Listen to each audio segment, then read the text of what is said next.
Hi, hello. Hope that comes through.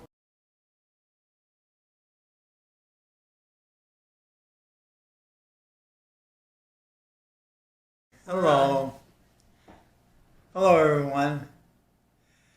Uh, First of all, I'm delighted we have an audio history being recorded. My great regret, I did not have the opportunity or the wherewithal to do this with my parents, my grandparents. And I'm really sorry because so much of what was shared with me has been lost to the ozone. But so I'm really proud of Rebecca doing this. So I'm Jim Heidt, Rebecca's father. I've been known by various names at different points in my life. I've been called the commish. I've been called Juice. When I was in law school, I was a big fan of the Buffalo Bills and running back O.J. Simpson. So my friends used to call me Juice. But back in college, my nickname was Hard Guy. Hard Guy. And that's because I was the founder of the Buffalo State rugby team. And I was not particularly soft. I opened doors with my shoulders, that kind of thing. I earned permanent banishment from floor hockey intramurals in Buffalo State because they told me they didn't allow boarding, but nobody told me the rules before we started. So I kept smashing. I kept pushing people into the boards. They said, "You're out of here. You're out of here." And I said, "Why?" Somebody ought to tell me. Anyway, that's it. So, there's a bunch of questions. Let's see what we can do. I just hope that I'm clear enough to get the point across. I'll do my best. So the first question is, what are some of your favorite memories you'd like to share? Well, there's a lot of them, but the funny thing is about the richness of life is that not all of the favorite memories need to be pleasant. So I think that just reflects that sometimes, well, you're not really going to know joy unless you know hardship. But let me see if I can do it quickly. I remember when I was born in Suffern, New York, just outside New York City. And my parents, who were the only parents that I knew, my father was flying with Pan American. He was ending his career in Miami, so the first place where I lived was down in Hialeah, Florida, outside Miami Springs. I was very, very young. I have just a few memories of that. I remember the flamingos outside of the Hialeah racetrack, a dog track, and it was in a traffic circle, and they stank. They stank because the poor birds were all clumped together behind a fence, and I'm sorry, they just shit everywhere, and it was just terrible. I remember that. I remember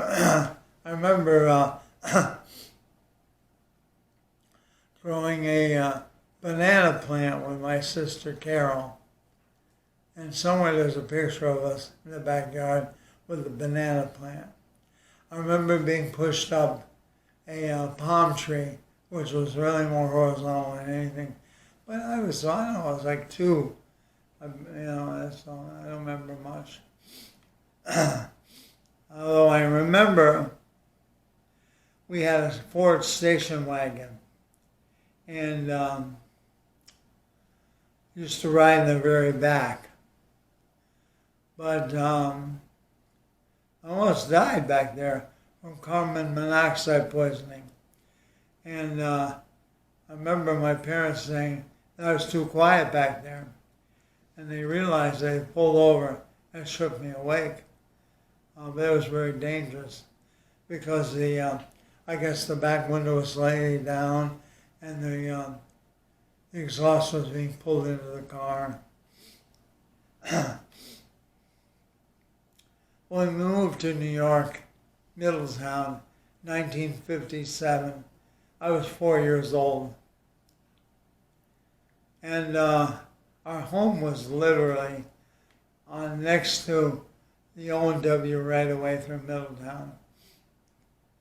And I remember as a kid, the wrecking train coming through and pulling up the tracks, leaving just one track there, which is still there today. It was a wonderful place to live if you were a young boy who liked trains, which I did. My bedroom overlooked 3 different railroads coming together in Middletown.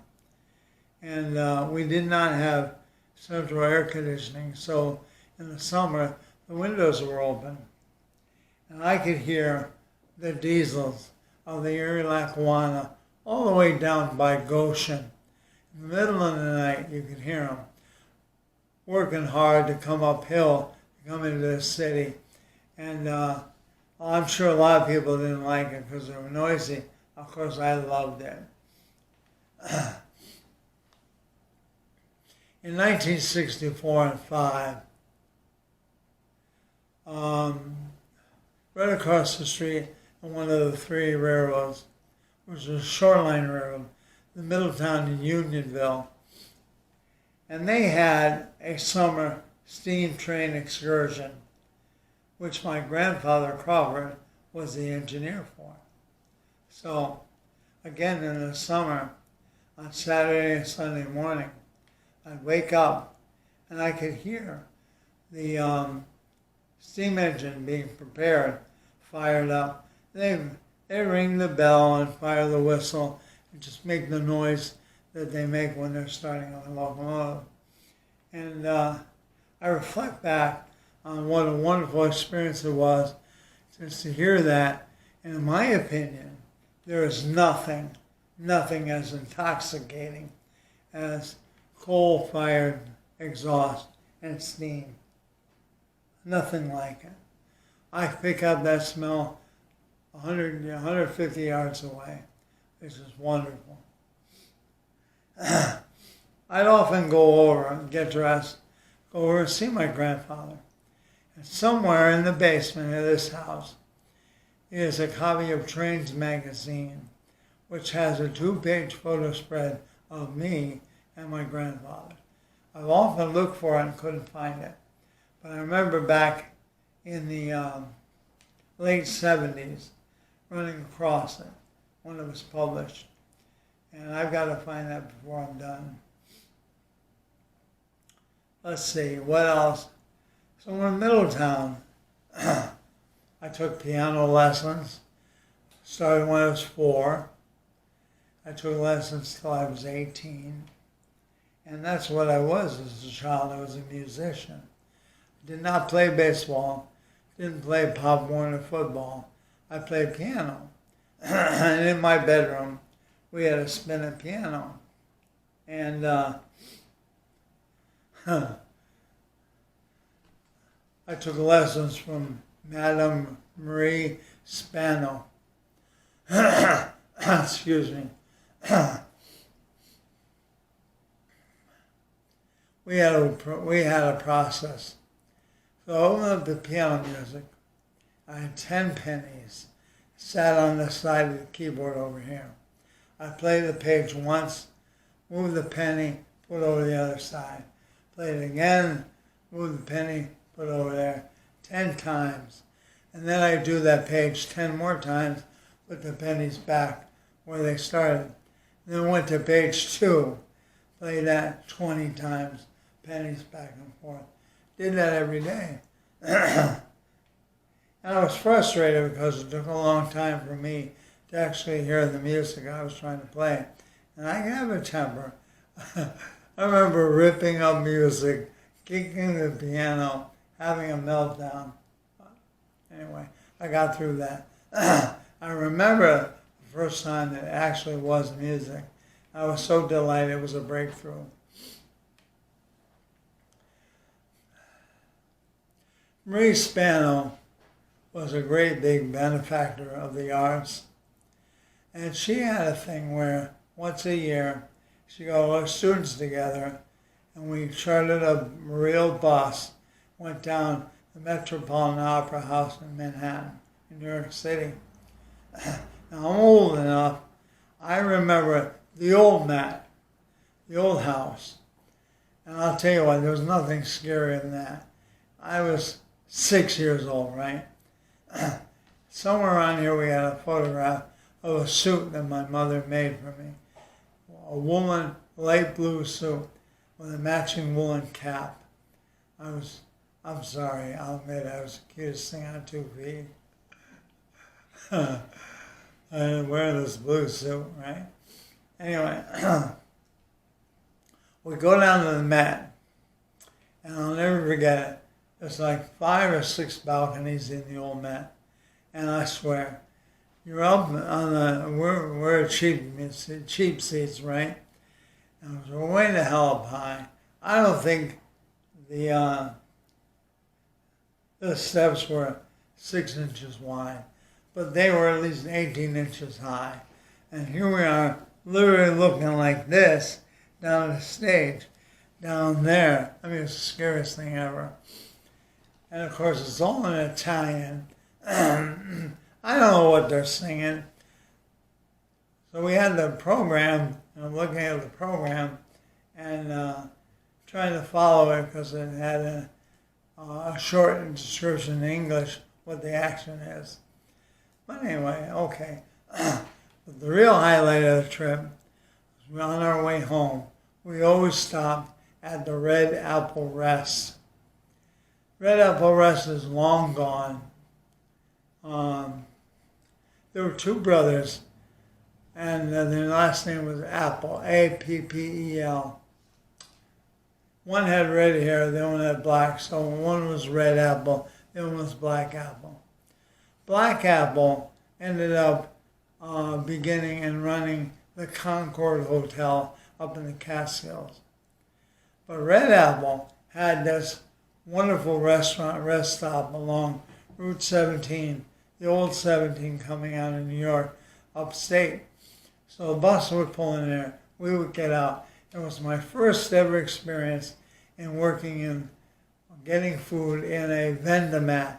So here's this huge big glassed in cases of food. Mainly I was interested in the pie, right? All these pies, you put in your money and this thing would spin around, open the door, and you get your pie. Well, that was the nuts. I loved it. Red Apple Rest. So every year we did that. Marie Spano's husband, Joseph Spano Sr., was a big-time lawyer in Middletown. His offices were downstairs. Her studio was upstairs. Their son, Joseph Spano Jr., was a lot older than me. He was an adult man by the time I was a kid. He was a concert pianist, but he was a lawyer of the highest order, and he clerked for one of the Supreme Court justices in Washington. I don't remember who. But in any event, I'll never forget it. My piano lessons were always on a Friday after school. And the Friday in November 1963, I think it was November 23rd, that's when John Kennedy was assassinated. We came out of school, and I remember coming to the intersection, and a crossing guard was there. I don't know the lady's name, but we asked her if it was true what we heard, and she was in tears. She shook her head, yes. So I walked down the hill, and we get down to North Street to walk to my piano lessons like I always did. I walked all over the city. Back in those days, you weren't afraid to walk through the city like you are today. I went all over and alone back in the day. Nobody seemed to worry about me. I was always fine. Oh gosh, went everywhere. This is going to be a long interview. But down at the bottom of the hill, after I had crossed, went with the crossing guard, went down to the block, there was Mrs. Spano. And she had her husband's white Cadillac Eldorado convertible. It was the fanciest car there was, a luxury car. She picked me up, and she drove me down to their studio. But instead of going upstairs for my lessons, we went into her husband's law office. And in his library, he had a television. I'd never seen that before. I'd never seen a library with a television in it. So we sat there and we watched the news about John Kennedy's assassination. I remember that like yesterday. Normally, when I got done with my lessons with Miss Spano, I went back out walking, of course, to the Episcopal Church in Middletown and went into the basement and I took boxing lessons. Boxing lessons from Mr. Salvetti, little Italian-American guy. Gosh, he wasn't 5'5". I think he weighed 130, 40 pounds. He was, at one time, New York State lightweight champion. And he lived only with his wife. He was elderly. I don't know what he was. He was 60, 70, I don't know what he was. He was, oh gosh.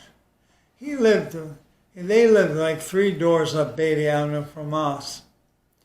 And I remember once going in his backyard with him, taking a pine cone, planting in his backyard, planting a tree. Last time I was in Middletown, that tree was like this.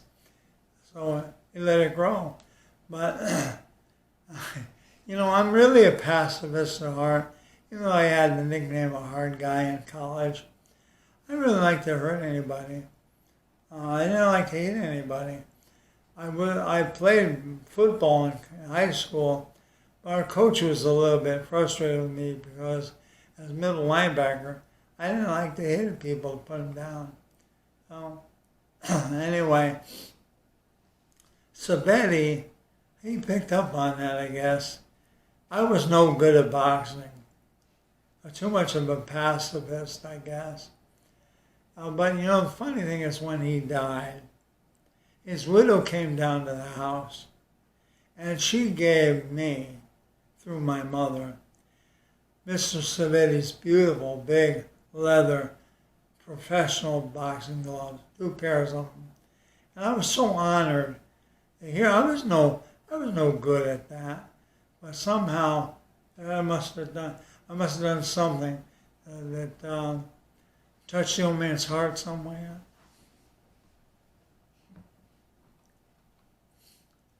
I don't know. But I think of him often.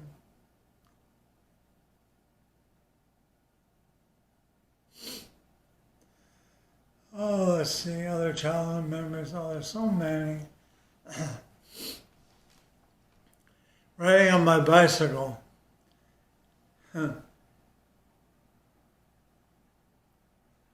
All the way out to the Dairy Queen, Silver Lake. You do that today, you're going to run over. It's the most dangerous highway there is. But I'm an idiot. I just ran out there to go to see my grandmother Heidt. Grandpa and Grandma Heidt had their place out in Silver Lake.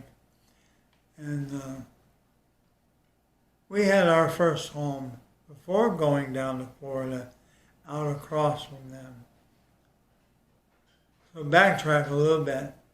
Other members that I have where I've been told, when I was real little, like a toddler, our home was on Shady Lane, which is a dead-end dirt road going down to the lake itself. It was very wooded.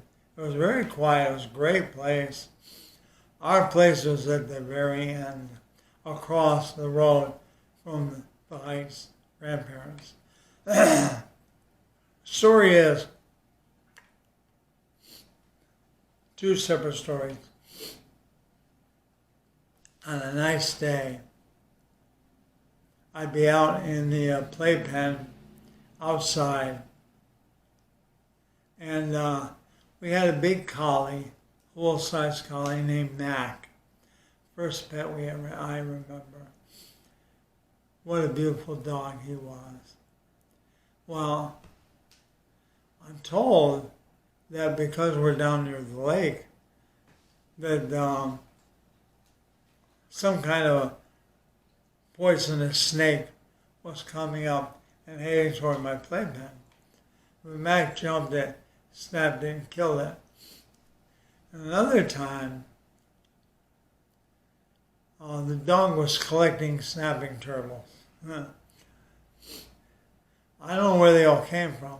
We were down by the lake. This poor dog got so confused. He took all the turtles, and he made a pile on one end of the lawn. And then the other turtles, he made another pile on the other end of the lawn. And turned around, you notice that the first pile was walking off. So we go back, go there, bark at him, restack them. Look at the second pile. They're walking off too.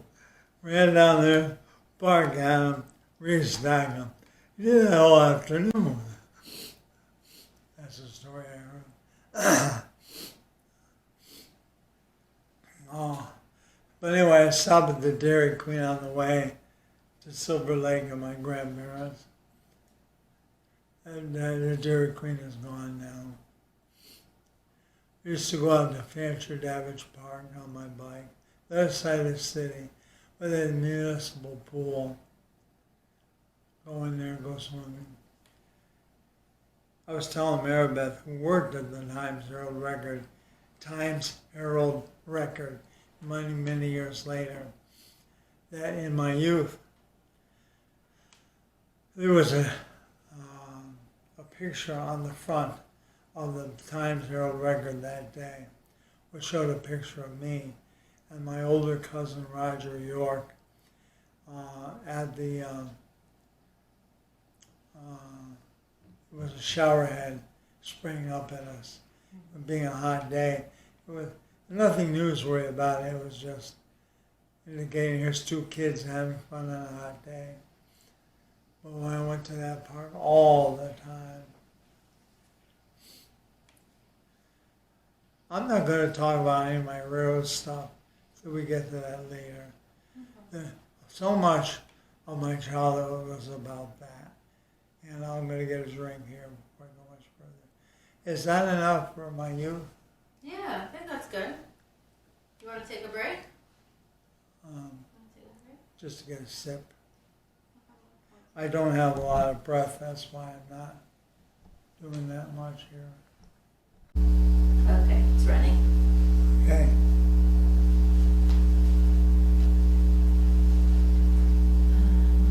So you want to skip the railroad right now? No, do whatever you want.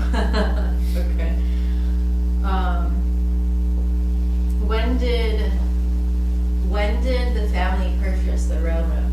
That's not a great question, but I was wondering. Well, the Ogdensburg in Norwood was 1967 to 72. 5 years.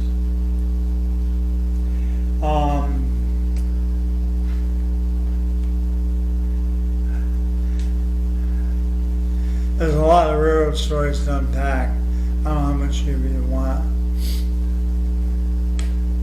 The foundational story of this family is the industry of railroading.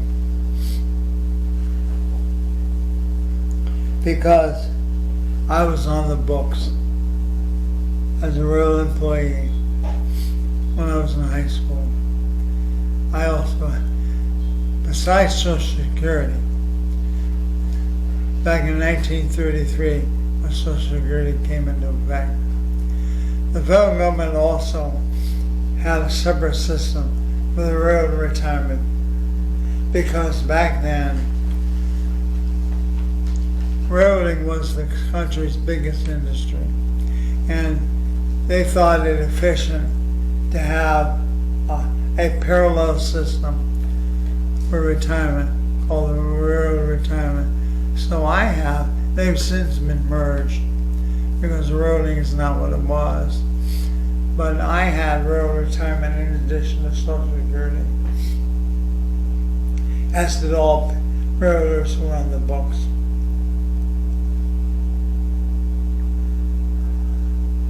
I can't overstate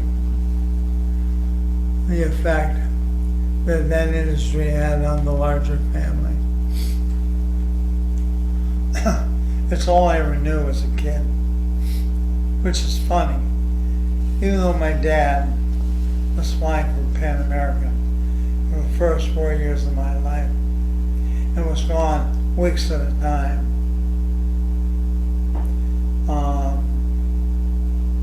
all I've ever known is the other branch of transportation being railroading. You saw in the library the picture of me as a 4-year-old with my own model train set. And the number of pictures of me as a little guy being around railroad engines, cabooses, you name it. There's a reason for that. Your great-grandmother, my grandmother, Fern Heidt. Fern. We got a picture of us. Where is it? You ought to get that. Remember, where's the picture of me and my grandma?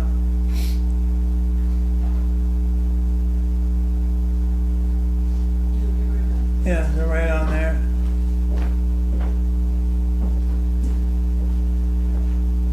Here's the back. Oh, look at your hair. That was in college. I was a sophomore in college then. There's Grandma Heidt. She was Dutch. So you know what? You didn't mess with her. But there's a story which she told me. It's documented on the wall in the game room. Her father, Cartwright, was a station agent in Liberty Falls. If I got a map, I can show it to you where it is. You look for Liberty Falls today, you won't find it. What happened was, the O&W had a lot of passenger service in the summer.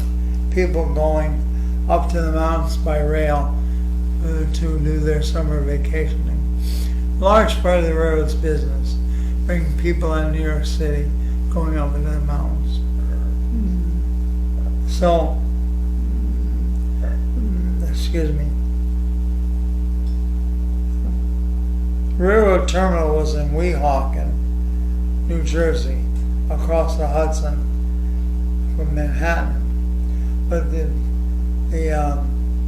station and ticket agents were at the foot of 42nd Street.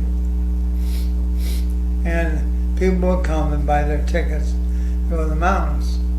But lots of times, people want to go to Liberty, but they made the mistake of buying tickets to Liberty Falls, right? So they make the trip, and they're told by the conductor they have to get off here when they really want to get to the next stop. So they have to get off, get a horse-drawn cab, take them the next 3 or 4 miles into Liberty, and they get all pissed off. So the complaints came back to the passenger department superintendent. And so he sent out the word through different levels to my great-grandfather up at Liberty Falls. It said, change the name of the town. The story is significant, really, because it shows the kind of power that the railroads had in their day. When you think about the station then, it was the center of all activity. Everything came and went through the railroad station. You had the telegraph. They were the first ones that got the news. Lincoln was assassinated. The United States was at war with Spain over Cuba. You name it. McKinley was shot. Anything that Lusitania sunk. We're now in war with Germany. All that news came to all these little towns first through the telegraph, through the station, okay? And today we have UPS and FedEx and all that. The only way any packages were delivered back in the day was by the railroad.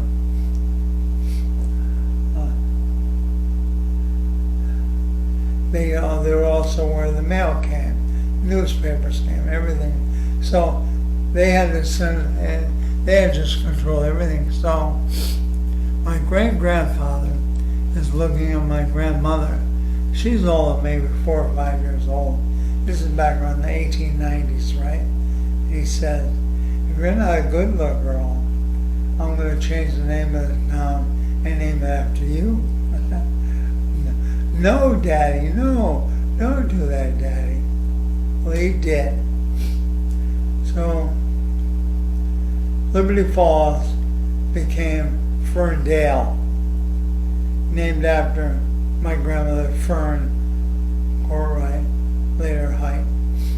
And that's the picture of her right there. Ferndale. You can stick that. Yeah.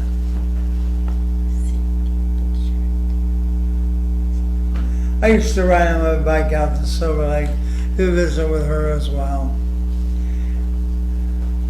She lived in a little Airstream trailer, which was about the size of ours.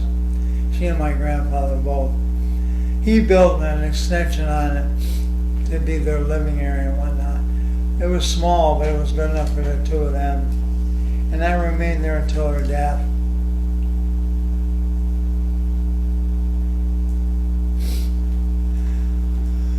So that's Grandma Heidt.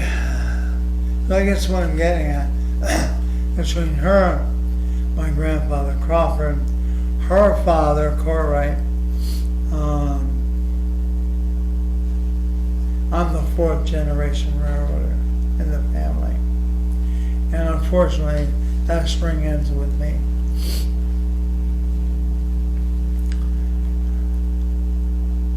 What was your job at the railroad? You said you... Be a laborer, a gandy dancer, a laborer.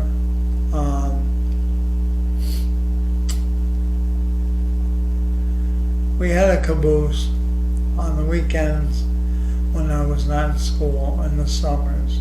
We had a train. I would ride the caboose just to be on the back end of the train, keep an eye and make sure nothing derailed, there was no problem. Of course, along the way, when we got to Norwood, and interchanged cars with the Penn Central end, I helped do the switching, coupling and uncoupling. When we were not running trains, I'd go out with your grandfather and we'd do work along the line.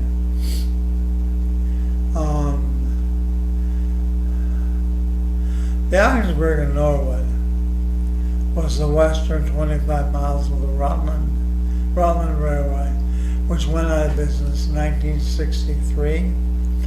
And they didn't really do that much in terms of maintenance for years before. So when we got the railroad, we had to go out and do a lot of work on the ground, cutting trees away from the track, grandfather would take the chainsaw, cut the trees, and then I would take them and I would get underneath them and toss them like the cavers, the Scottish games do, you know. You take them and you flip them. I do that. There were beaver dams, we had to break those up.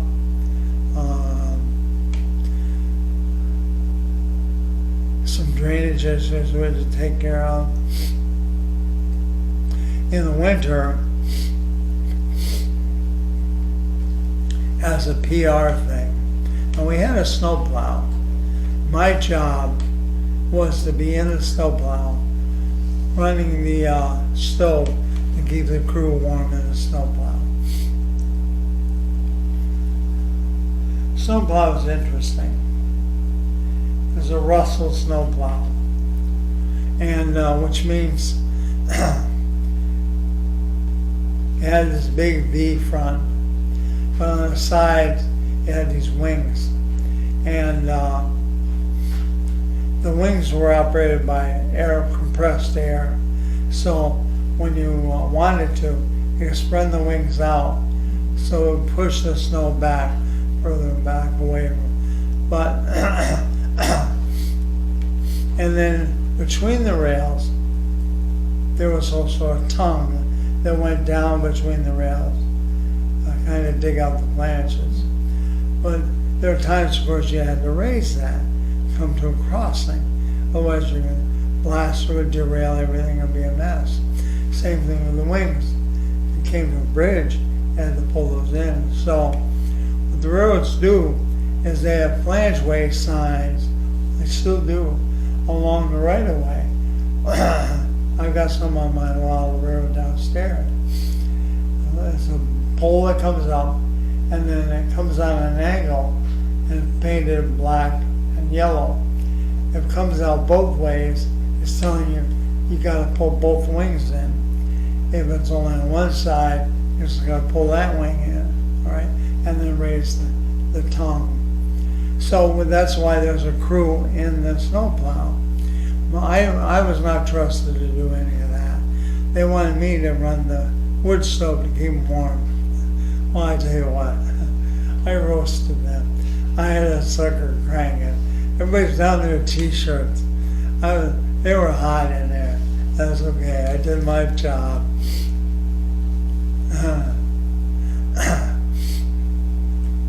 That's funny.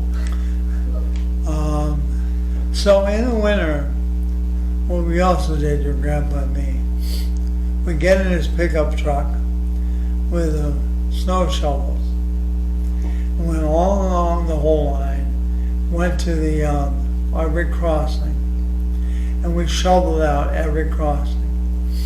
And that was more of a PR move. We could have come through with a snowplow and just blasted through and put all the snow back in the road. He didn't want to do that. He wanted to make nice with the town plows, you know. That's just a PR thing. So we always did the work on clearing out the crossing. That was a lot of work. I got 2 stories, 3 really.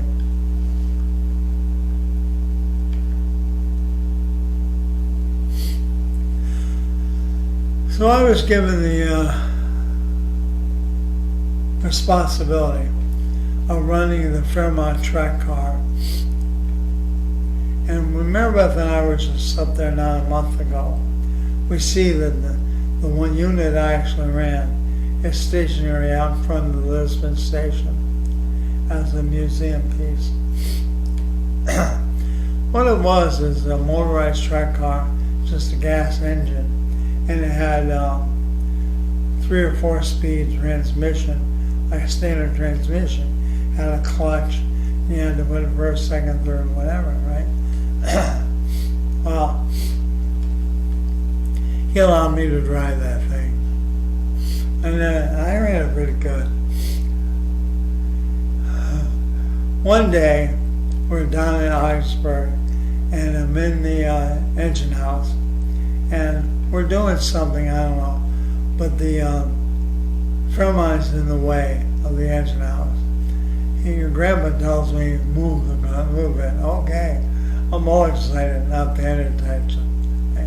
Get it, turn it on, start out. The track was not set for me. I went through the switch, bam, bam, derailed it. So it's heavy. Gotta take all the equipment out of it, put the re-rails on and get it up. He wasn't angry, but I was embarrassed because I was trying to rush something, you know. That was one. Another one was up in Norwood. We were switching cars, and your grandfather, Rebecca, your grandfather, he had various forms of temper. And when he was quiet, you knew he was pissed. So, we're doing the switching, and he was on the ground doing the coupling and all that. The engineer, John Hamlin, thought we were all done. He must have thought your grandpa was on the caboose.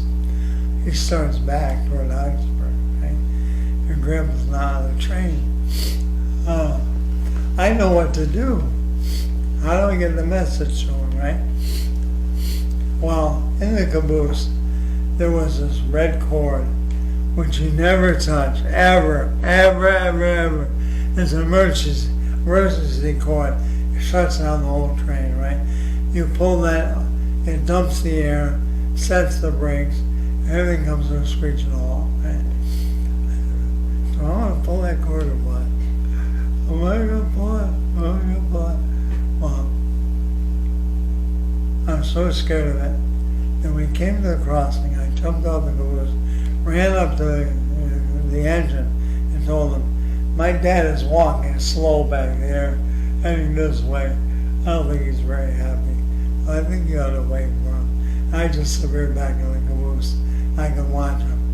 And slowly ambling up the track. I don't wait to see the engineer. But I never did pull that cord. That was the perfect time to do it if I did. And then the last one is the best one. You've heard this story before. Maribeth Seaman, to my knowledge, is the only other living person today who was ridden in that caboose.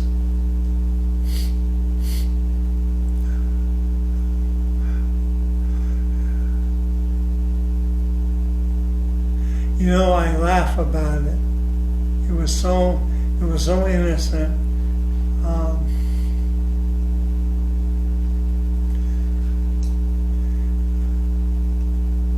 It was so charming. We're just kids. I'm so glad we're together today. And she gets to hear this from time to time. Rebecca's father and mother lived in Augsburg.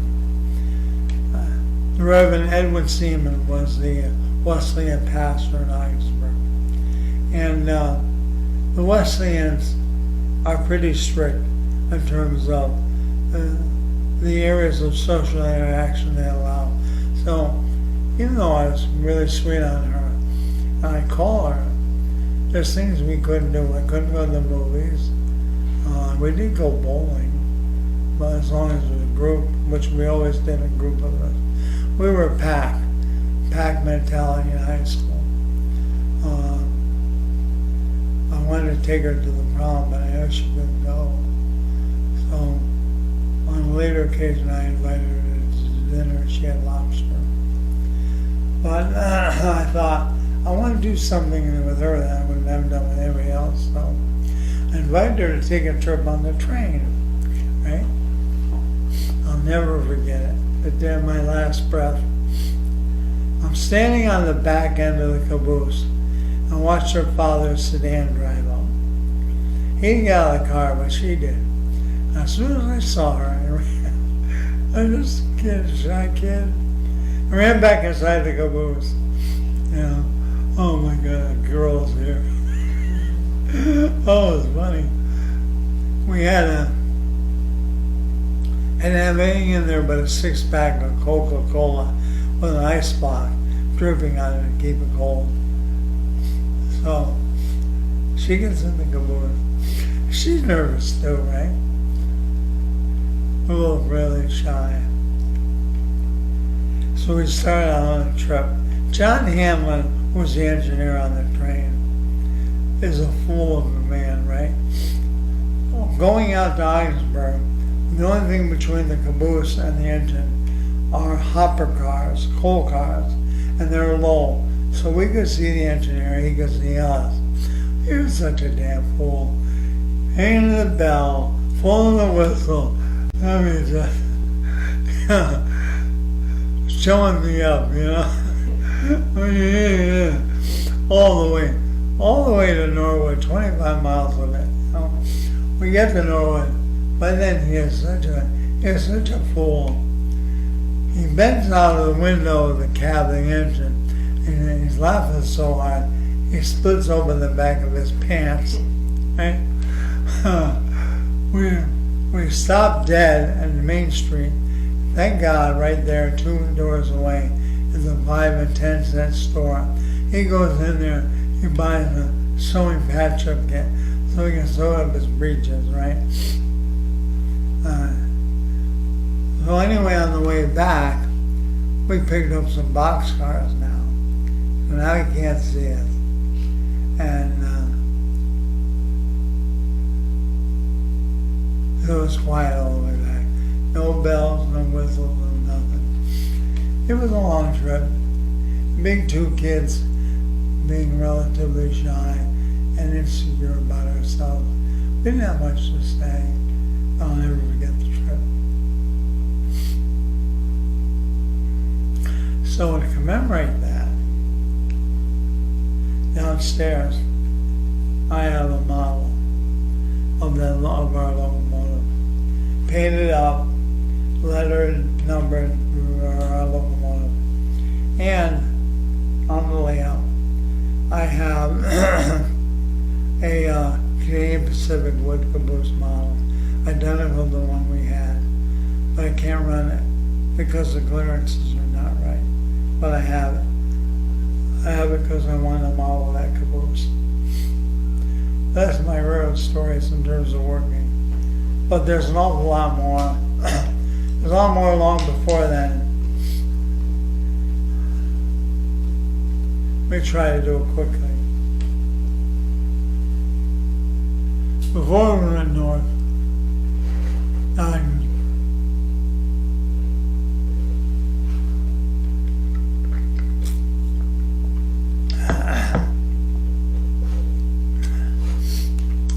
for several years.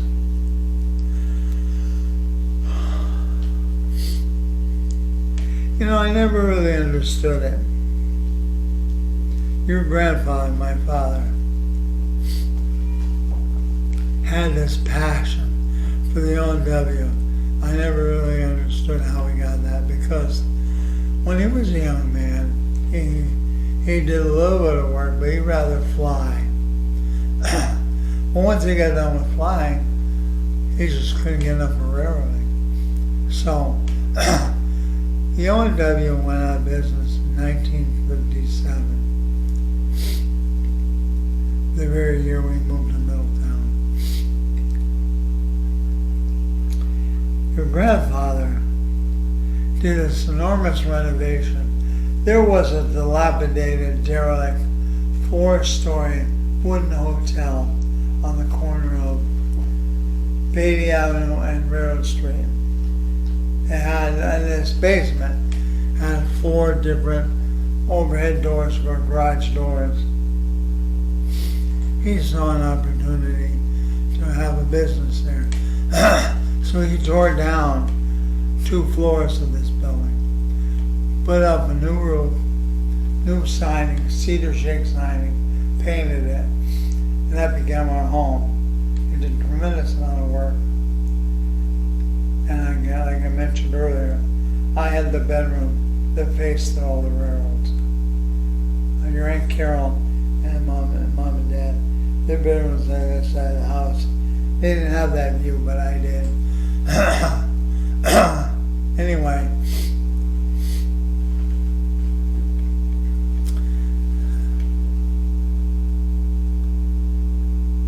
when the railroad went out of business, somehow he got the contract with the scrappers to clear out the headquarters building of the O&W in Middletown. And also, you go and gather everything there was throughout the line and photograph all the stations. So we had a Jeep. It was a legitimate Jeep, like World War II era Jeep. He and I went everywhere in the state. And that's how I learned where a lot of towns were in the state, because they let me be the navigator.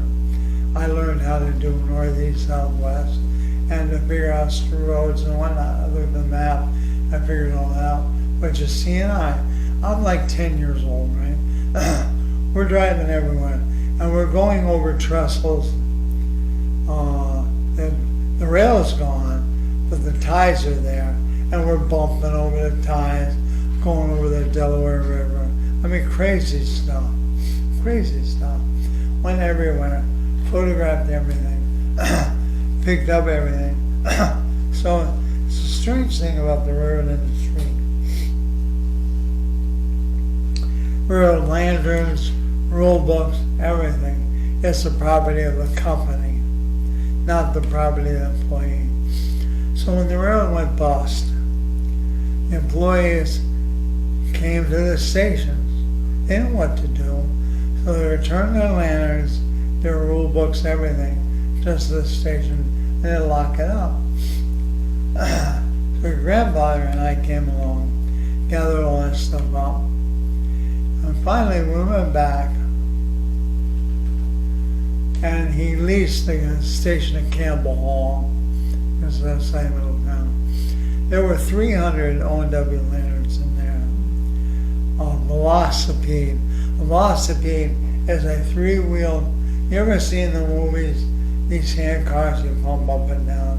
Like, this is a single person thing where it's one wheel front and back, and then this tripod goes out, has a third wheel on the other rail, and then you take this thing. It's like those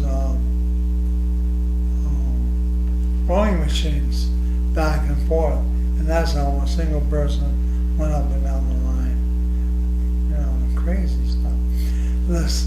The 6-foot safe from the headquarters, we had that with all the records in it and whatnot. I mean, this stuff, oh my God, the stuff we had.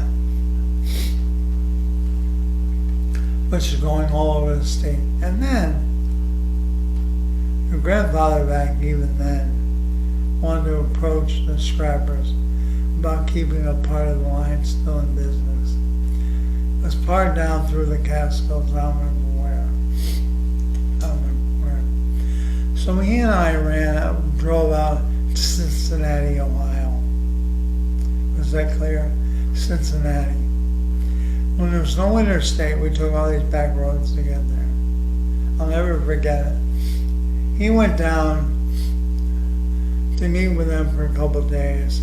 I stayed in the motel, and I'm watching TV, sort of. But today, it would be child abuse, you know? You can't leave a kid alone, strange down doing that. So, I'll never forget it. Outside of the motel, they're rapid transit, which are electrified buses that had antenna on them to touch the electric line above them, and that's what they use. So I'm watching these things arc up and down the street, but the first time I ever saw a traffic light with a push button where you could cross the street. Did you understand that? Yeah, a push button to cross the street. Yeah. Crosswalk. Oh, Did that's all I did. you push the button? All day long.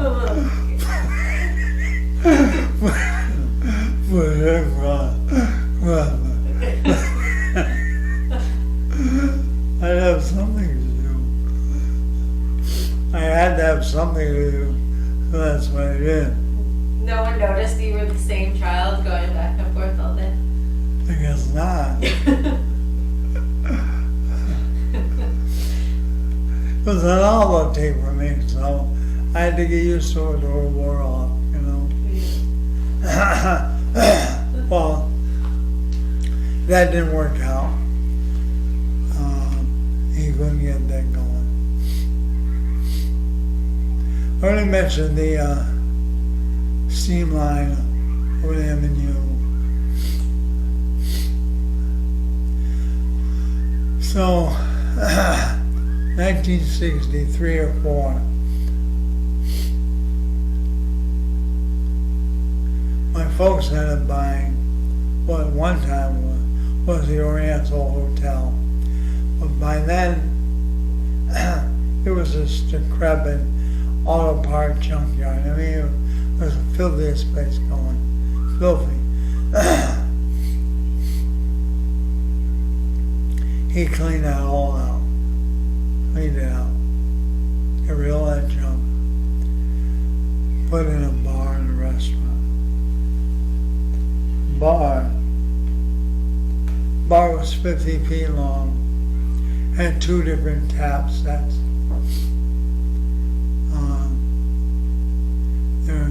There were like 20 booths and tables right there in the bar area. And there was another 150-seat dining room there on the other side of the first floor. And up above were 2 separate banquet halls. Kitchen was in the back. And it had a dumbwaiter. So you could move the food up to the second floor. It was operated by pulling in the rope. I was small enough I could get into it, pull myself up and down to the dumbwaiter. It was called the Whistle Stop. It was done in this tremendous hero theme. I still have some placemats for the Whistle Stop. Your grandmother cooked there when she wasn't running the key shop. I didn't talk about the key shop, lock, door closer, locks and whatnot. She could pick a lock like nobody's business. She had the knack. She could break in any lock. But and your grandfather, he was a nighttime bartender, closed it down 4 in the morning. Then he'd get up at 9 in the morning, go over and mop the place. It'll be open at 10. Try to get you to sleep.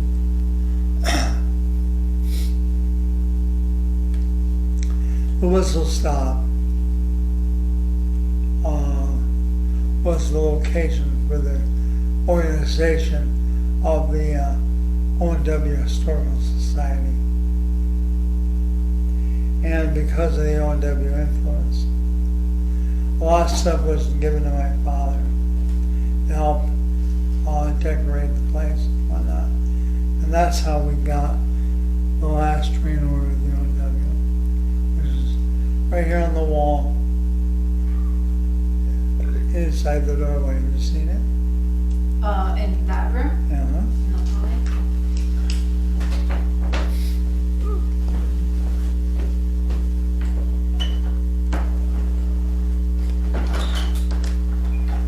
No, Open the doorway up. Oh. No.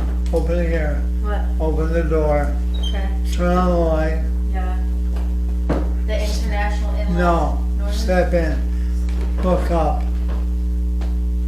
This? That. Okay. The last train order of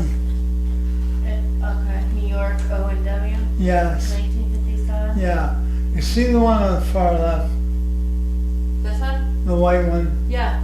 That's the one that's out of the book. Okay. The one in the middle is the original. Gotcha.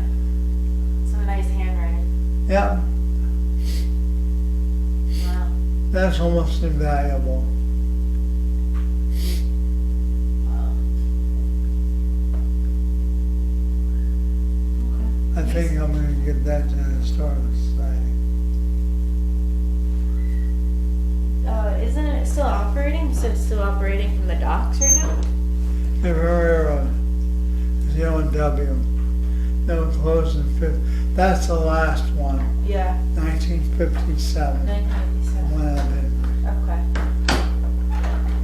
Man, thank you. You're confusing the two railroads. Yeah. It's Yes, all I right. am. So you can go back and review this. Yeah. Yeah. um,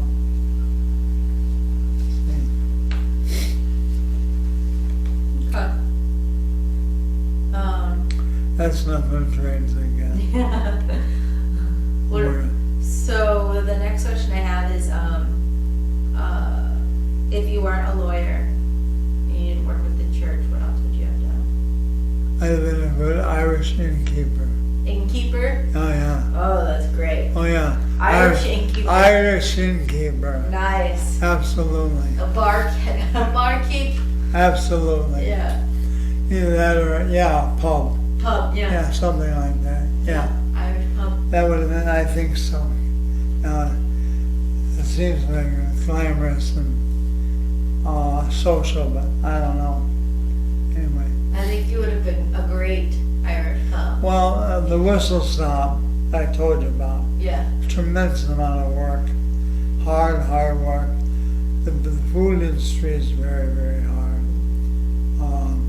Particularly when you're the owner. Real hard. Mm-hmm. Oh, I don't know. But if it seems to fit my personality. Yeah. I'm gonna write Yeah, that down. yeah. I got a bit of blarney. That's funny. I do. I have a touch of blarney.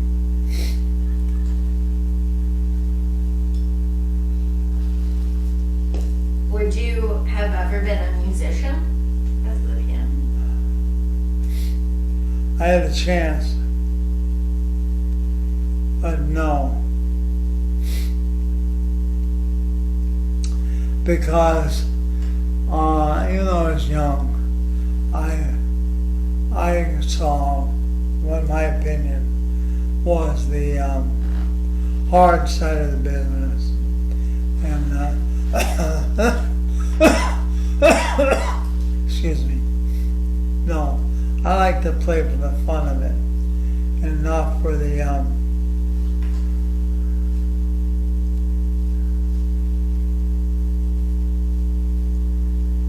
I mean, I was good, but not that good.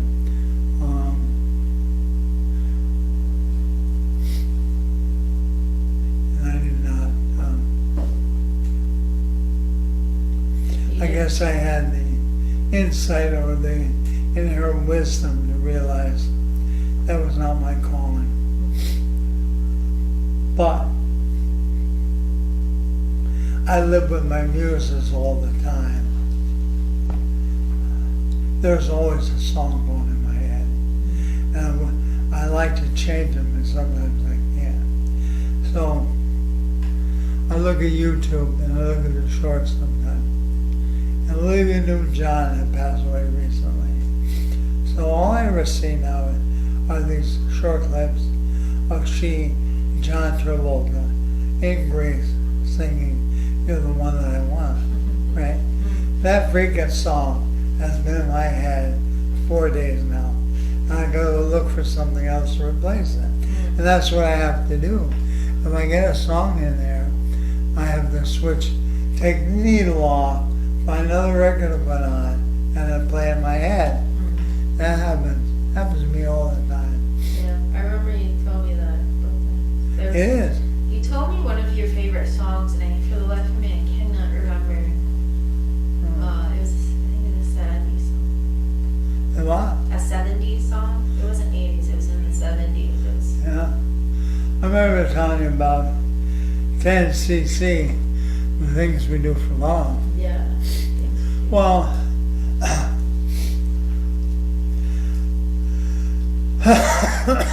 there are different things about different songs.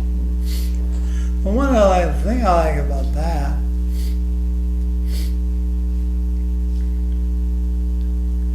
is not that the song is the greatest song ever written. I think, though, the recording, in my opinion, is outstanding because of the technical ability of the artist. The way they weaves the most, you really pay attention. You hear the littlest things, and it's intentional. If you're casual about it, you miss it. But if you really listen to it, it's there. And they managed to do it. I heard them do it live once. And it's rare for a performer, a group or an individual, to have the same sound in the studio as on the stage. These guys, and it's not one of those, what's the word, where they play it, and then there's just some mouthing it, you know.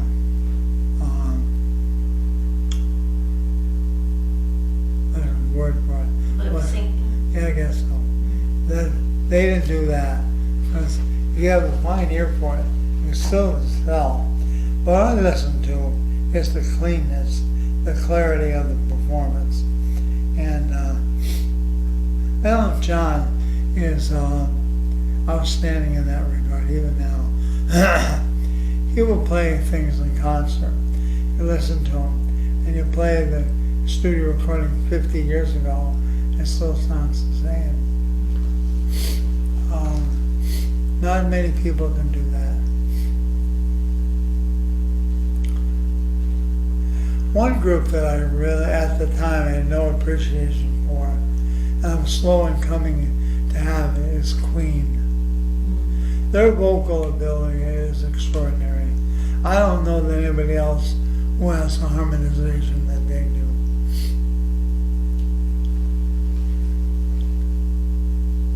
Yeah, I'm aware of the 70s music guy. I picked that up. Yeah. Well, yeah, because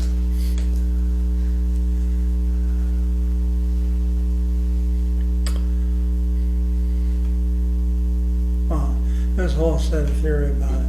Music was an art form back then. Today, it's kind of lost. You know, there's no. I think so much of it's posed and tried, where there's this effort to sound like somebody else. You know, female vocalists in particular, they all sound the same to me. John Lennon of the Beatles had said, of all the female voices he ever heard, the one who had the best voice ever was Karen Carpenter of the Carpenters. Yeah. You remember that? I am, yes. I listened to some of their songs. Yeah. Karen Carpenter. Karen Carpenter, yeah. But there was a style back then, it was so effortless, and the slightest little change of tone, I mean, gone long before time, anorexia, gone long before time.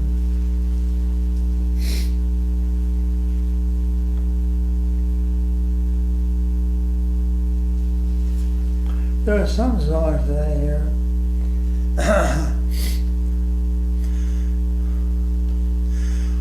I've shared it with you off the record here, but they're part of this disease is the emotions are more easily come to the surface. And when I get emotional, I start to tear up. And it'll last for just a couple of seconds. But it's always about things of beauty, always about things of love and things that touch me. Nothing fearful, nothing sad. It's always joyful, something that propels my soul. You know? So there's some songs that I really, really like that I'm planning on incorporating in a service. And I play them every now and then, and I get emotional, and it's good for me. It's good to do that. It reminds me of being alive. It almost is like a cleansing, like a recentering your soul. It is, yeah. I agree. Yeah. Is there any additional memories you wanted to share of relatives that have passed? Is there? I mean, you covered quite a lot.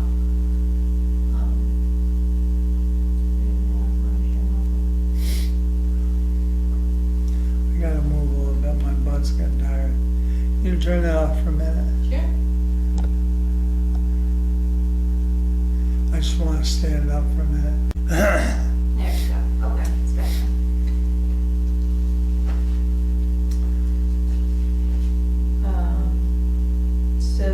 Did you want to answer the one about the relatives, or did you want to answer the one, why did you become a lawyer?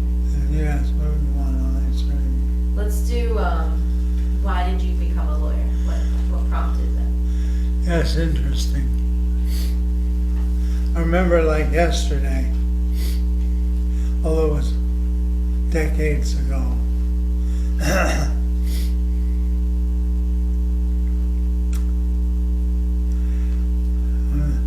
In Middletown, before we moved north,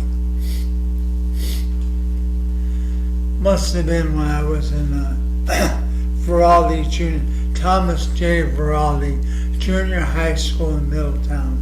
So it's in the 7th or 8th grade. Must have been. Although I could have been earlier, but I think it was then because I'm coming home from school, walking. We didn't have school buses in the city. And I know where I was, so it made me think it was when I was in Raleigh, because I'm thinking about the route that I came home. But up a block away from home on Beatty Avenue, there's a street that crosses it. I don't remember the name of the street, but on the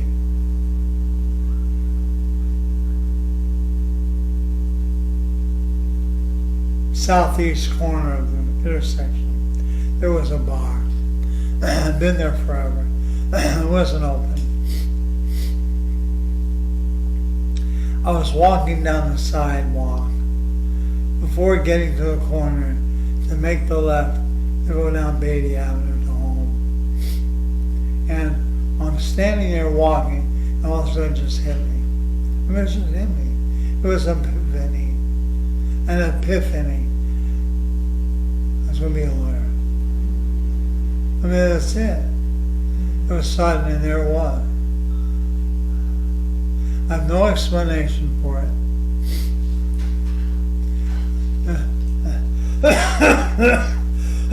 Excuse me. I never had any contact with anybody in the legal profession, other than, like I told you, Joseph Spano. But I only saw that old guy once when poor John Kennedy was shot. I never met the man before. I don't know anything about, I was in his office looking at a TV, not his books. I don't know what the hell he did. I don't know. But there it is. I'd be a lawyer. I didn't really know what it was. There's no lawyers in the family. I had no experience with lawyers.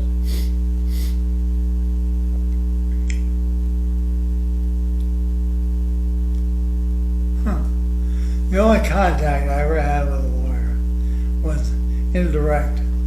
Jacob Gunther, before he became a congressman, was the father of Jake Gunther, a classmate of mine. He was surrogate in Orange County. He's the judge that signed my adoption order, where I was aware my birth name was Kevin Bristow. My mother's name was Nora Bristow. I'm looking at the order. That's the only contact I ever had with a lawyer.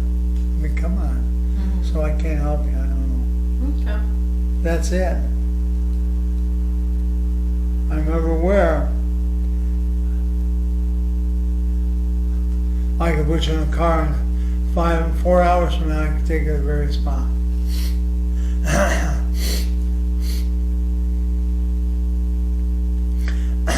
Now, would I have done anything differently? No, I guess not. Law's been very good to me. And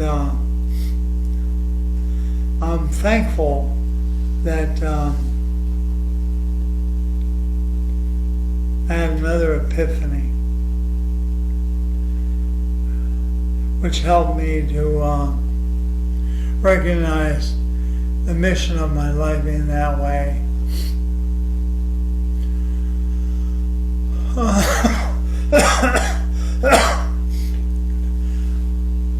Doing exclusively family court work toward the end, we'd hang out in the lawyer's room where it was kind of closed, you know.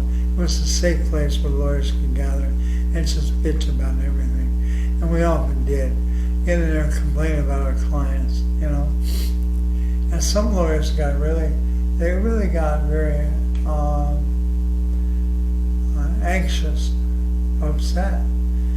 They're representing Jane Doe and don't understand why she doesn't get it and why I can't fix her. Why doesn't she change? And it's like slamming your head against the wall. Well, I think because of my faith journey, it helped me to understand. And I remember sharing that with Bishop Adams. I remember telling him at one point when I was working full-time down in the PD office in Utica, and really it was hard on me emotionally, that big caseload and the drive and whatnot, it was hard. I'm a sensitive guy, and it was hard. I remember telling him, I said, there isn't anything that I'm doing as sanctifying. And in his wisdom, he didn't say anything. He just let me talk. And I'm sure he prayed about it with the hope that I would come to some different understanding, although we never talked about it. And it was a matter of, I don't know, 2-3 months later, maybe longer, I don't know, it wasn't a year. I did have a different understanding. And when I had the chance to tell him that I was correcting it, I said, I told you once, nothing I was doing was sanctifying. I realized how wrong that is. And that's because I moved away from the mindset of being frustrated about why I can't fix this person. Why can't I do what I can to help them change their life around? When really, the calling is to stand by them. They are who they are. You know, they need to know they're not alone. They're coming into this place where right away they're assuming that the allegations are on the paper, that they're not worthy, that they're almost subhuman, you know, that they're going to be criticized, demonized, and they're going to be judged for all these people who don't know them, strangers. In our prayer, walking into the shadow of death, kind of thing. That's what you are, walking into the shadow of death. But I will fear no evil because you are with me. And that was the point. They had somebody with them. That was one of the last sermons I gave, having this encounter with a woman client.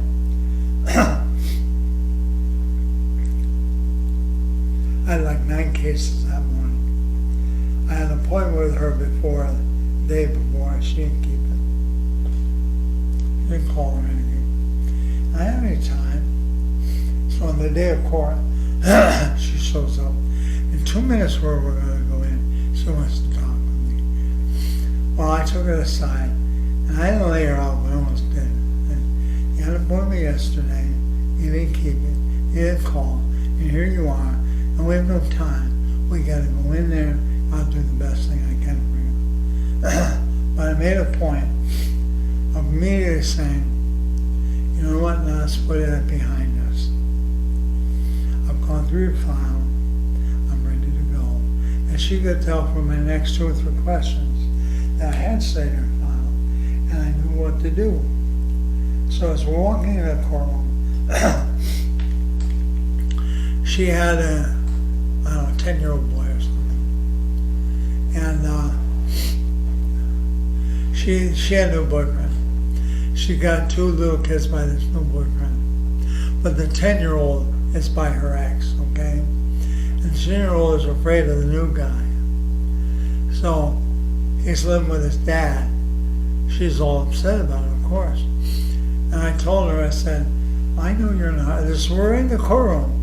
And I'm whispering to her, I know you're in a hard place. Dealing with a 10-year-old here who was afraid of the situation.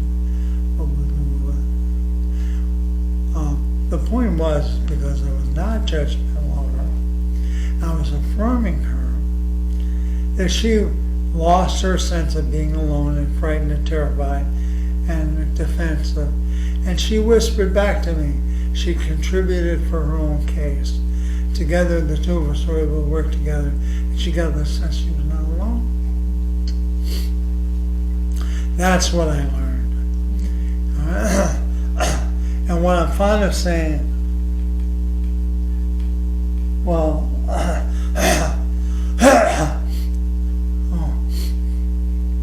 couple weeks ago, I went to a clericus.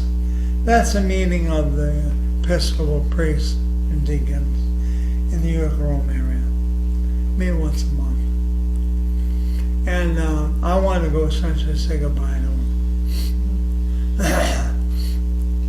So, you alright? Yeah, just cutting off the top of your head. What?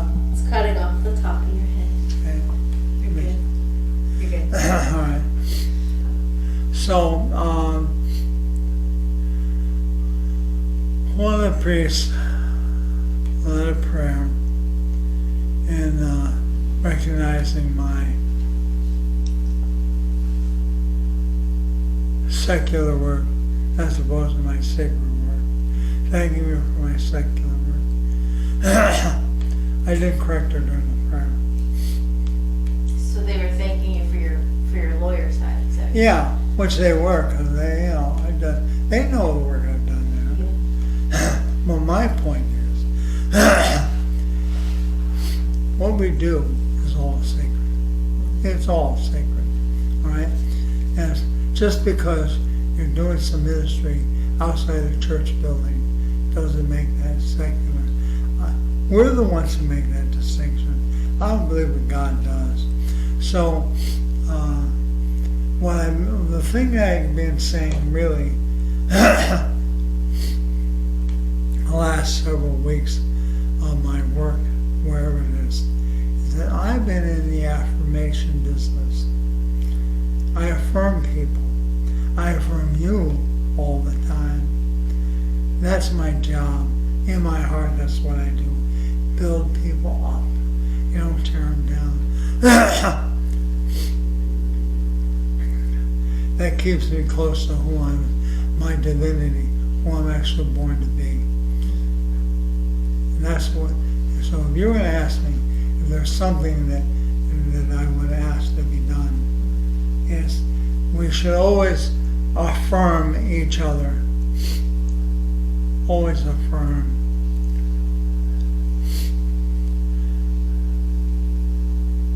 I'll go out of my way, approach people, though obviously that I know, and I will tell them how good they are, how special I've been. Matt Camp comes here most for us. I told him, you know what, you're a good friend, but you're a better man. And, you know,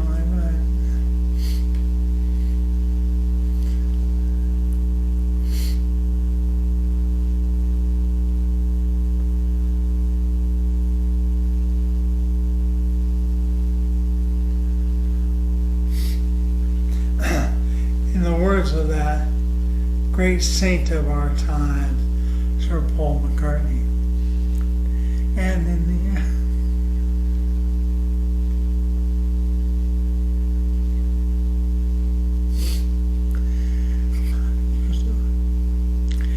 in the end,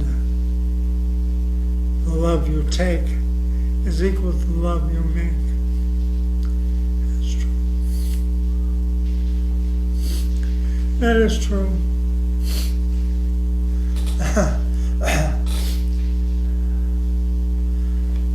My great regret is that your grandfather died alone. He was estranged from his family. He was the greatest man I ever knew. But he was angry. And I'm sorry I didn't have the strength. Today, of course, I'll see him again.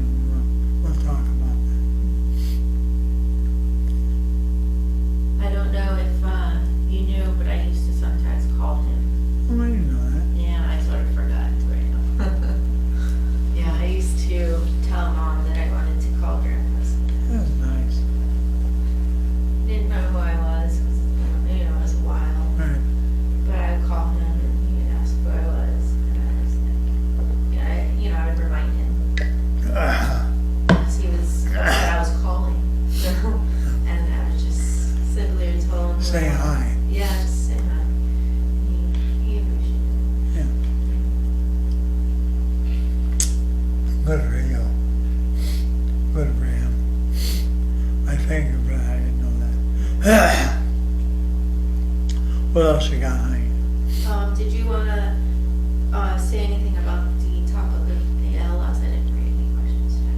Is there anything you'd like to? Well, I guess I don't know.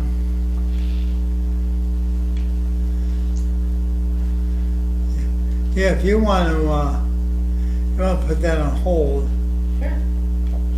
we'll be into the computer. I'll print out the Lord's Prayer. Okay. I'll tie that into the ALS. Okay.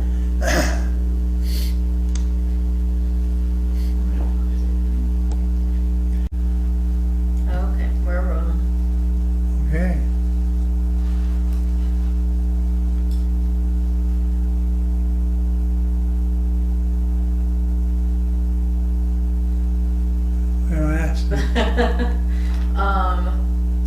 You mentioned before there was a prayer that you researched. I can't remember which one, but the original one was in a different language. You asked me about ALS, ALS, yes.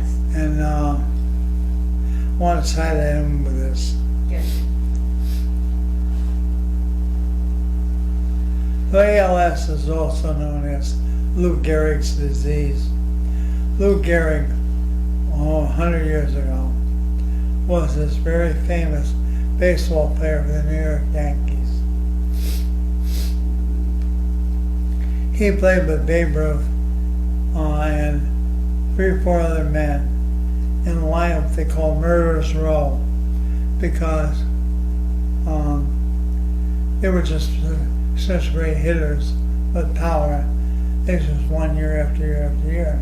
1927 Yankees, considered the greatest baseball team of all time.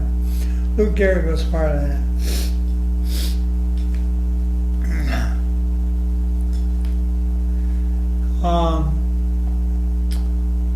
He was known as the Iron Man because he played the most consecutive games of anybody in the sport. Never missed a game. Finally, he started to notice he's losing his coordination, losing his strength. So they diagnosed him with having this disease, ALS, which is myotrophic lateral sclerosis. And there's no cure for it, even now. There's more that they know in these last 100 years. Just lengthening it, making it easier and all that stuff. I take medication for it. There's 2 more medications just been approved. I got a call Tuesday morning, hook up with that. And it's not, again, not to cure me. It's to make it easier for me, you know, whatever that means.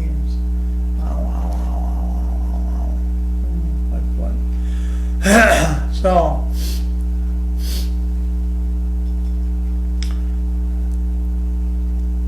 somehow I knew something was going on last year, because I wrote to all the judges and I said, I'm not taking any more assignments except for those from Peter Angelini, one of my oldest friends in the court. And it took me a long time to wean off those other cases. But early December, I was okay. But middle of the month, I started to notice a change in my handwriting. And by Christmas, it was pretty serious. So I started filing motions to get out of existing cases. And I got out of the last one, I don't know, 2 or 3 months ago. I've also been diagnosed with some kind of a problem in my neck. The cartilage between C4 and C5 is somehow pushing in on my spinal cord. And that also impacts your hands and your arms and all that. So it took a long time for them to figure out to do ALS.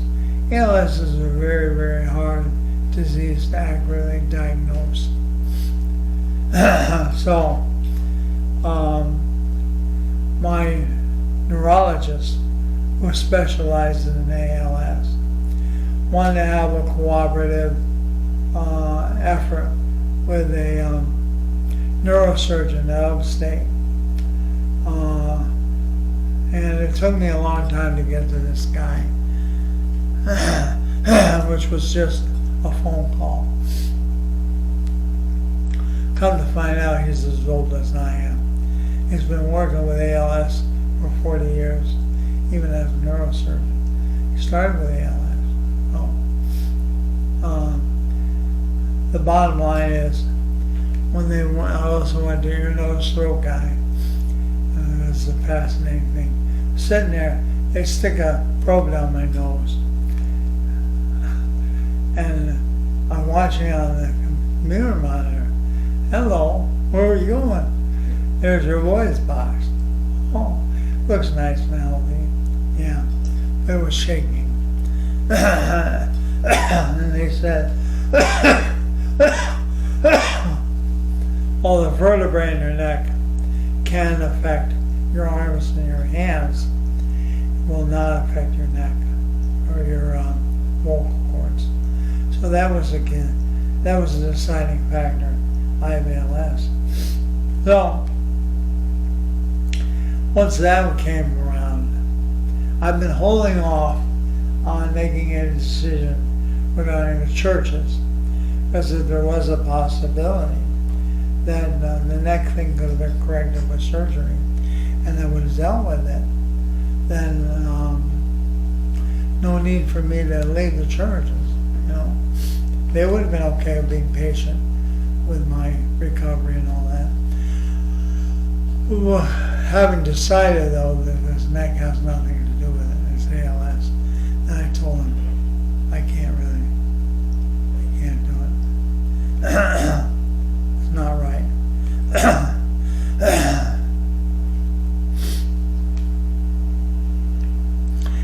Thou shalt not steal. One of the 10 Commandments. Moses wrote down on the commandments. I thought it was stealing for me to continue to take money from the churches when I couldn't give them the time that I contracted for. So I just thought, no, I gotta be done. Let them find somebody new. So that's the ALS thing. I'm not really in pain. Not yet. That may change. I don't know. We need to have a further discussion with my neurologist at ALS Center about the prognosis, what I should expect. But what I do notice is decreasing function in everything. Right. So, every month at Zion in Rome, I wrote an article for their newsletter. And even though I finished and retired officially on September 25, I wrote them an article for their October newsletter. It came on October 1. This is what I said. Is that help for you? The inexpressible joy of receiving daily bread. The Lord's Prayer. Our Father, who art in heaven. Do you know this is the one prayer uttered and offered to God in every single worship service in our church? Open the book of Common Prayer and look around. It is everywhere. Why? The disciples asked Jesus how to pray. And this is the way we read it. Our Father who art in heaven. This is the old way. There's a newer version which uses a newer language. But this is the traditional one that we use. Our Father who art in heaven, hallowed be thy name. Thy kingdom come, thy will be done on earth as it is in heaven. Give us this day our daily bread, and forgive us our trespasses, as we forgive those who trespass against us. Lead us not into temptation, but deliver us from evil. For thine is the kingdom and the power and the glory, forever and ever. Amen. That's our traditional prayer. All right? But we know, because it's in the gospel. And the reason why it's in everything in our book is because they asked him how to pray. And he answered them. But this is what he said.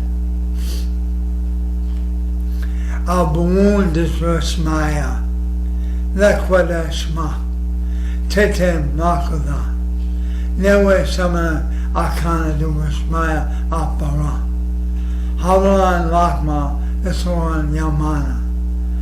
Washbokhan yagman watakan akana dabkan shbogan lakamayan. Wala taman elapazan mimbisha metodike mathua welera watekrushka laim alim amin. That's what he actually said. This and everything else he said outside of the temple was in Aramaic, a Middle Eastern Semitic language common to the entire population of Palestine at the time. At least 200 years before he was born, Biblical Hebrew had died out as a spoken language, so Aramaic was their mother tongue, and they thought of and conceived life in the terms it offered. This makes a world of difference because words mean something. Words mean everything. So because words mean everything, did the disciples ask Jesus to teach us the prayer? No, no, and no. But that's what we do. We know the prayer for what it's worth in our hearts. They asked him to teach us to pray. That is, not teach us what, but how to pray. So here's the difference. Here are the difference of the words of Jesus, if translated directly from Aramaic, without the filters of Greek or Latin. Here is the prayer again, but new for us. Feel the spiritual freedom of this translated rawness of emotion and imagery. So, Our Father who art in heaven, hallowed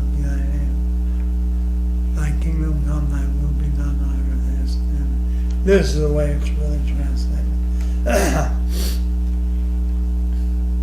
Oh, breathing life, your name shines everywhere. Release a space to plant your presence here. Envision your I can now. Embody your desire in every light and form. Grow through us this moment's bread and wisdom. Untie the knots of failure binding us as we release the strands we hold of others' faults. Help us not forget our source, yet free us from not being in the present. From you arises every vision, power, and song, from gathering to gathering. Amen. May our future actions grow from here. And that's what he really said, translated into English. Okay? Quite different. Big difference. With the realization that this part of my earthly journey is reaching its destination with ALS, I am overwhelmingly aware of God's answer to that prayer from me. Give me this day my daily bread, or grow through me this moment's bread and wisdom. How? God knows I am an emotional soul, transformed by God to share God's desire and love. My life could end suddenly, struck by a bus. But I recognize I have been given the time my soul and spirit and heart need to face up to people whose lives have crossed mine in moments of grace. Look them in the eye and tell each how I love him or her, how blessed I am to have my life touched by them. And so it is with you, loving people of the Church of God as I am, in the abiding eternal love of God.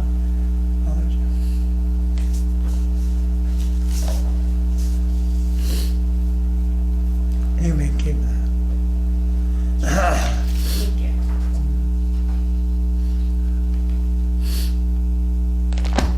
There's only a few hundred people that speak Aramaic today. Primarily the Sufis.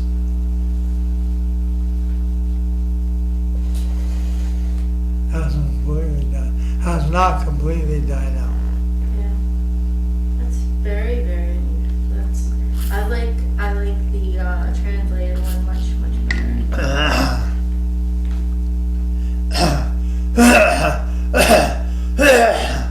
Well,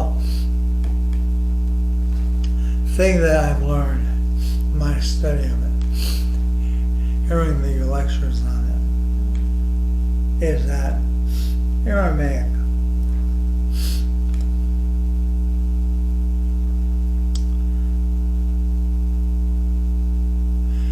when we speak, particularly men, I think, it's about data transfer.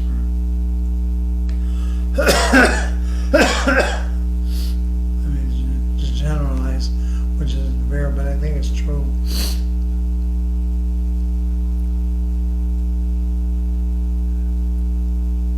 Men being primarily conditioned to be problem solvers, providers, and all that stuff.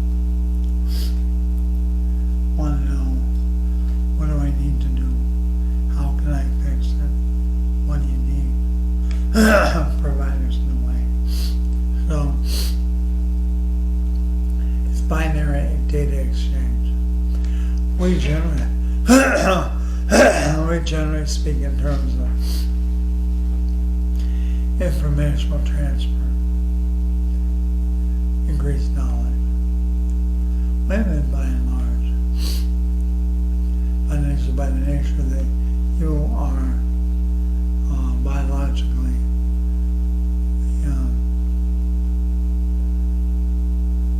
the soul carriers, the light bringers, the nurturers.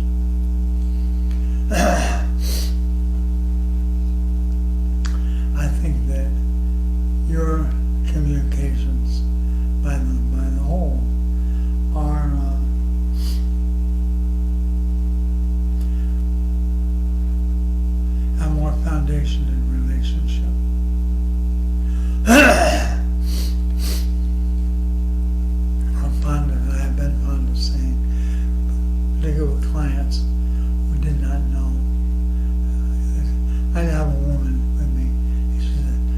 understand why he doesn't care about his kids, blah, blah, whatever, you know. And to help her understand, I would talk about the differences. Going back from before recorded time, she is the one bringing life into the world. And she's the one who is nurturing the helpless, the infants. So the species depends on her to be there. His job is to go out and gather to bring back. His own self-image of his own value is what he brings to the table, right? Literally and figuratively. So even today, I think it's pretty much true. When the young people are gathered together in some kind of a gathering or whatnot, don't know each other. The men get together and women get together, conversation is different. Basically, I know there's exceptions, particularly now, because it's not as strict as it used to be. But by and large, women get together within minutes. The common language is their families, about their children and grandchildren, you know, you and your cats and your dogs, whatever. It's about relationship. It's about an emotional side, more or less. But men, it's all what they do. What do you do? That's your value, is what you do in life. What's your job? You know, and that's where we have our common conversation. It's always about work. It's not about the family issues and whatnot. So that's the difference in a way of these two translations. That the one that we use now, is more mental. It's more of a thought process. The Aramaic language as a whole resonates. I did not do a good job reading it to you. I have to practice it. But when it's spoken, you can always hear the vibration, the humming, the abu shwana, abu, and those sounds, as translated, go back to the beginning of time. Abu shwana. And I'm not doing it that well because I can't anymore. The whole prayer's like that. So it's not just about speaking, here's the data you need. You want to know a prayer? Here's a prayer. No, it's about the life of it. It's about the intensity of it. It's going deeper. I wonder really if that is a large foundational problem that Middle Eastern countries, Muslim countries have in the United States, where they're far more emotional. That's just who they are. There's reference in their languages, you know. And we are just robots chasing the dollar and have our priorities. It's a different worldview. That's what I'm saying. You know, if you study that, you can find the Lord's Prayer anywhere. Take it against that, you see the differences. Now here's the thing. Even though it's a literal translation, that's not the only translation.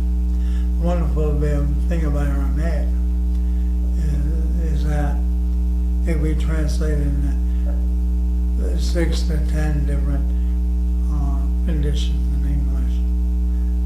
So I want you to think that's exclusive. It's not. That's fair. It's very powerful stuff. Yeah. I remember 6 years ago, 6 years ago, I told them that the sermon was this prayer. It's like a bomb went off. They loved it. They told me most revolutionary thing they ever heard. They were really empowered by it. That's why I want to share it again. So, when I'm asking, we always ask, give us this day our daily bread.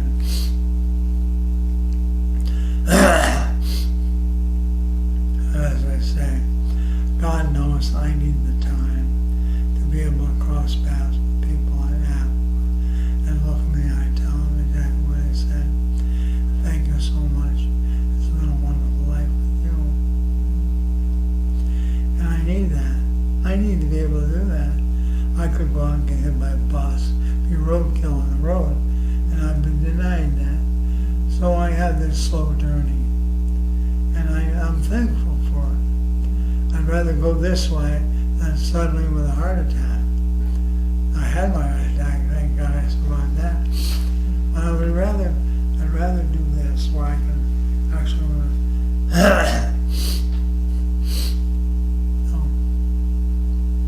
There you go, Maru. How's that? Thank you. You recorded all that? Yeah. Oh my.